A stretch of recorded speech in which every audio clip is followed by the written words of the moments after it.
like they're brand new. We'll get rid of those rusty old medians that have been crashed into 1,000 times, and they don't fix them. They just let them, they lay them down on the road and they sit there for months. But we don't do that. We don't run things. We run things like we run this. We like clean, we like beautiful, and we like safe, and that's what we're getting. So I'll start signing the executive orders. To me, this is a very, very big deal. One of the executive orders has to do with cashless bail. That was when the big crime in this country started. And I can tell you who did it, when, but I don't want to do that because others followed pretty quickly.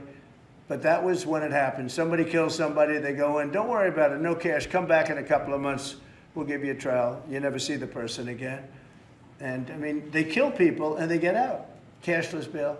They thought it was discriminatory to make people put up money because they just killed 3 people lying on a street. Any street all over the country, cashless bail.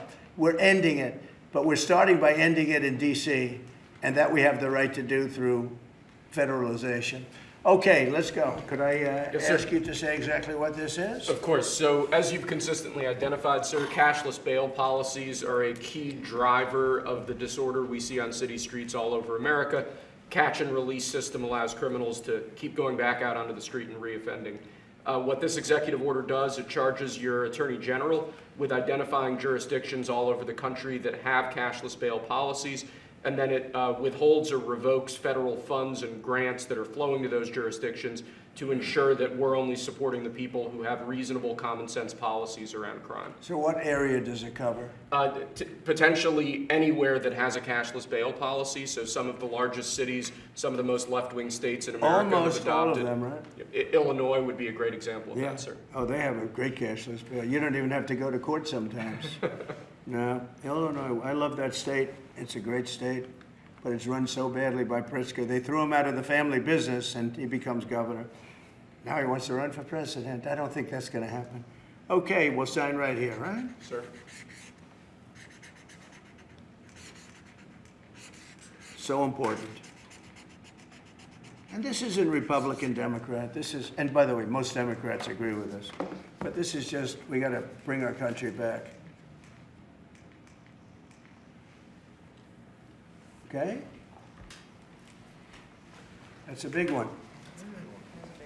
Also on the issue of cashless bail, sir, this is a DC-specific executive order. In addition to the measures that we're taking that are quite similar to what we're doing around the country, in DC in particular, the objective is holding as many criminal defendants in federal custody and subjecting them to federal charges as possible. That means that they'll be held pre-trial in federal jail as opposed to just being cut back out on the streets due to a cashless bail policy. Okay? And we have the room. And by the way, the prison they have in DC is horrible. It's horrible. People were subjected to live in that dog trap for so long, so unfairly. I have stories, you'll be hearing about them. That prison is horrible. Okay? This is an executive order that contains a number of additional measures relating to crime and law enforcement in Washington, D.C. It charges, for example, your Secretary of Defense with establishing specialized units in both the D.C. National Guard and the National Guard units around the country, specifically trained and equipped to deal with public order issues.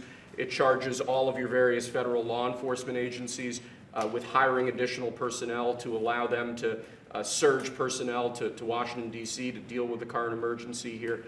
It does a number of other things in that space, and it also asks the Attorney General to look at D.C. Metropolitan Police general orders that have currently impeded law enforcement efforts in the city, and to potentially look at unwinding those that are stopping the police from doing their job effectively. And are we going to ask this to be codified by Congress, all of these things? I think we could potentially, yes, sir. I think so. I think we should. I think we'll get it too. I think Democrats will vote. Well, I don't know. It's hard to believe that they might not, but I think Democrats will actually vote for this.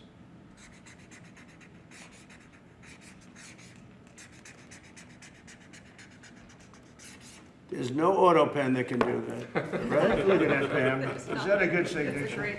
Seriously, is that a good signature? Who can write like that? Nobody. I don't know. That's the other thing. I assume we're looking at the whole auto pen scam. Sir. Because the person that ran it said he spoke to it briefly twice about nothing. That means that all those pardons that he gave to some very bad people, very unpatriotic people, very evil people, it looks to me like those pardons are worthless. Because number one, you shouldn't use an auto pen, very specifically. But if you do, it has to be a very good reason. And they have to know that the president wanted it. The president didn't want this. The president didn't know he was alive, okay?